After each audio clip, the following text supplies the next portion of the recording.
नमस्कार दोस्तों, मैं विवेक कुमार स्वागत करता हूं आपका अपने YouTube चैनल इनोवेशन लेबोरेटरी पर। दोस्तों, हमेशा की तरह एक नए टॉपिक पर हम लोग चर्चा करेंगे। आजकल इंटरनेट में हम लोग यूज करते हैं और लगभग हर जगह ऑप्टिकल फाइबर बिक चुका है और लोग जानना चाहते हैं कि ऑप्टिकल फाइबर कैसे। कुछ लोग काफ़ी जगहों पर शिकायत आती है कि ऑप्टिकल फाइबर चोरी हो जाता है।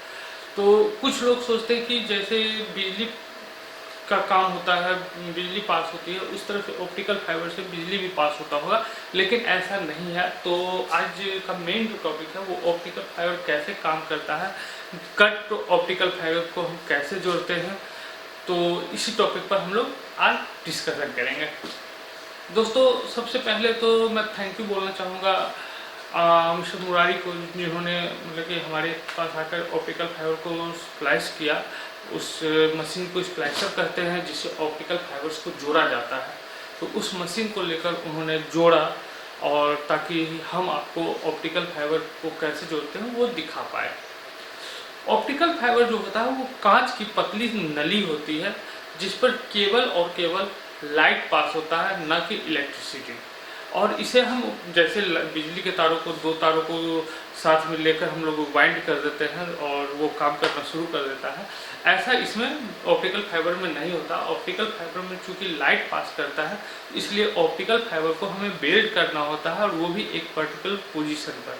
अगर पोजीशन थोड़ा भी डायगोनल हो या मतलब कि सही से नहीं बैठ पा रहा होता है, तो जो लाइट होता है वो सही से पास नहीं करता, और वहाँ पे जो इंटरनेट कनेक्शन होता है उसका डेटा पासिंग का लॉस होता है, यानी कि डेटा एक केबल से दूसरे केबल में पास नहीं हो पाता है। तो दोस्तों, हम लोग देखते हैं कि कैसे इसे कनेक्ट किया जाता है स्प्लाइसर मशीन में। ऐसे मैं ब्रीफ कर देता हूँ कि स्प्लाइसर मशीन में पहले दो ऑप्टिकल फाइबर को, मतलब कि जो भी उसके सेफ्टी लेयर्स हो उसको हटा लिए जाते हैं, और हटाने के बाद दोनों को ब्लेड से, एक कटिंग ब्लेड आती है जो कि स्ट्रेट कट करता है फाइबर को, उससे काट लिया जाता है। काटने के बाद जब ऑप्टिकल फाइबर लगे एक बराबर लेयर से कट जाता है, तो उसके बाद स्प्लाइसर मशीन में दोनों को डाल दिया जाता है और एक बटन को दबाया जाता है, जहाँ से फ्यूजन होता है और ऑप्टिकल फाइबर जो होता है उसकी जो कांच होती है आपस में जुड़ जाती है। इसके बाद इसके ऊपर से एक प्लास्टिक का लेयर सेफ्टी के पर्पज से दे दिया जाता है, ताकि ऑप्टिकल फाइबर जो है वो जॉइंट से ना टूटे, और उसके बाद उसे एक केस में लॉक करके मतलब कि जिस पोजीशन पर रखना होता है वहाँ पे रख दिया जाता है या बांध दिया जाता है, और उसके बाद वहाँ से मतलब कि कम्युनिकेशन स्टार्ट हो जाता है। तो दोस्तों, देखते हैं हम लोग कि कैसे ऑप्टिकल फाइबर को कनेक्ट किया जाता है। ऑप्टिकल फाइबर के बारे में हम लोग और भी चीज़ें जानेंगे। पहले इसी का जो कनेक्शन का प्रोसेस है वो मैं आपको दिखा देता हूँ।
दोस्तों ऑप्टिकल फाइबर जो है वो इंडिया में बहुत सारी कंपनियां हैं, और जो इंटरनेशनल कम्युनिकेशन होता है वो भी ऑप्टिकल फाइबर के जरिए होता है। और ऑप्टिकल फाइबर जो है वो समुद्र में भी बिछा होता है। इंडिया की भी कंपनियां हैं जैसे रिलायंस है और VSNL है, जिसे विदेश संचार निगम लिमिटेड के नाम से भी जाना जाता है। इन्होंने भी अपना फाइबर समुद्र में डाल रखा है, और समुद्र में लगभग 35 से 40 नेटवर्क हैं जो कि समुद्र को क्रॉस किया है।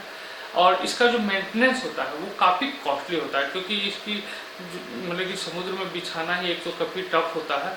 लेकिन तो जब बिछाना टफ होता है तो जाहिर सी बात है कि अगर कहीं से वायर ब्रेक करता है तो उसे कनेक्ट करने में काफ़ी ज़्यादा परेशानी होता है, बहुत ज़्यादा खर्च करना पड़ता है, काफ़ी कॉस्टली होता है। इसलिए बहुत कम ही कंपनियां होती है जो कि समुद्र में नेटवर्किंग का काम करती है, यानी कि ऑप्टिकल फाइबर जो होता है फाइबर को समुद्र के नीचे बिछाती है।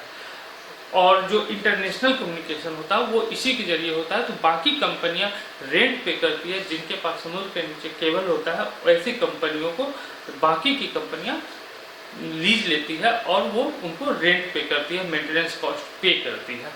तो दोस्तों आज का वीडियो हम लोग यहीं एंड करते हैं, फिर मिलेंगे अगले वीडियो में। Thank you.